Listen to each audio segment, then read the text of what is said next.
So, how'd your talk with Jason's father go? Just fine. I think we understand each other now. Which one do you want, the apple or the grape? Apple. Okay. Maybe I should talk with Jason. Ernie, I told you to stay away from him, and that's exactly what I want you to do. Can you get that?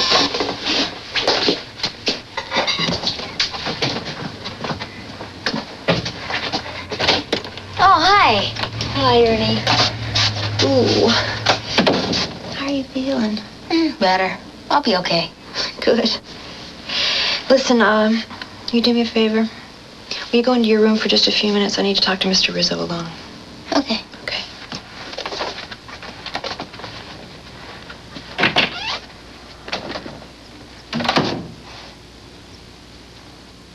It was almost worth it just to see him in cuffs in the back of that patrol car.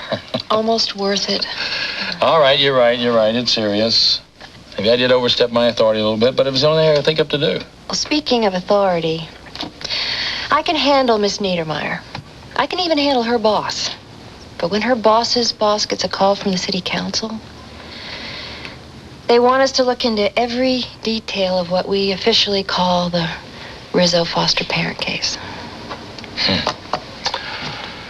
So I roused him, he roused me, and there's no end to it.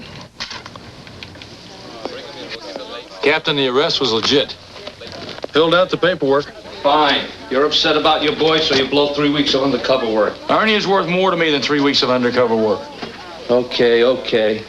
Let it settle a couple of days. We may still have a chance here. Guys like Veach don't read the paper unless it's about them.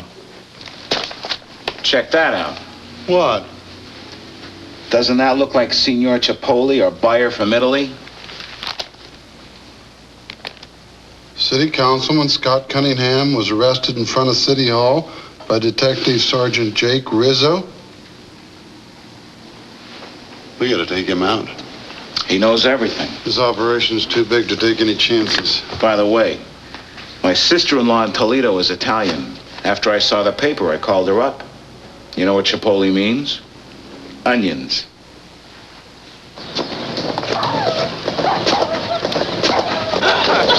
Don't do that! Come on, let's get out of here. It's Jason. Good, let's go home. He's getting just what he deserves. Don't do that! Nobody deserves that.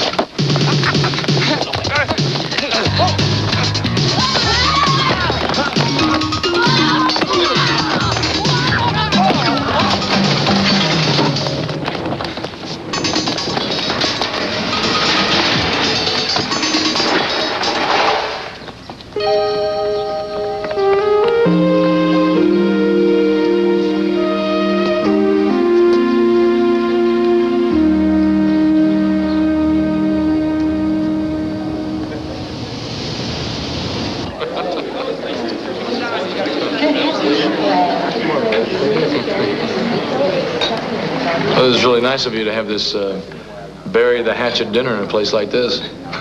I can't afford to walk in here on my salary. Well, I couldn't afford it on my salary either, except for the kickbacks. Just kidding. I'm sorry about the handcuffs outside City Hall. Well, I'm sorry about the background checks on you and Ernie. So what'd you find out? I found out Ernie seems to be in just about the right place. I also found out something else. Being embarrassed is not such a terrible thing if it makes you take a look at something that isn't working. And clearly it doesn't work for me to be too busy to talk to my own son or to clean up my own yard. Thank you, Sergeant. Well, enough of this taffy. Let's have some real eats, all right? Excuse me, Sergeant Rizzo. There's a call for you on the payphone. Okay. Excuse me. Hello. Hello. Buonasera, Signor Cipolle.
Sidekicks will continue in a moment.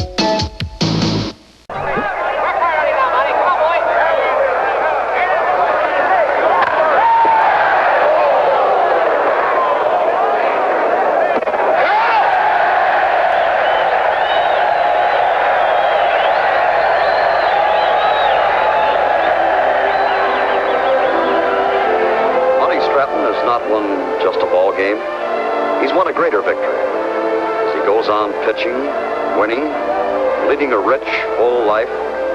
He stands as an inspiration to all of us, living proof of what a man can do if he has the courage and determination to refuse to admit defeat.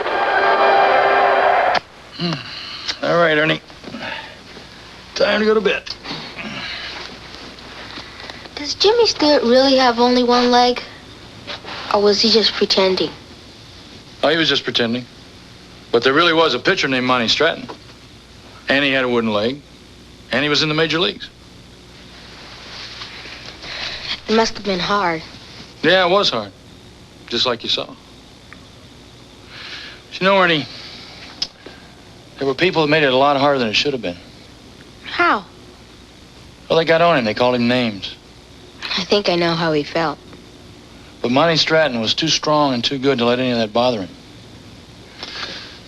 See, names, Ernie, they're just words, you know? And if you're strong and you're good, it doesn't matter what anybody calls you. Okay? All right, that's all right.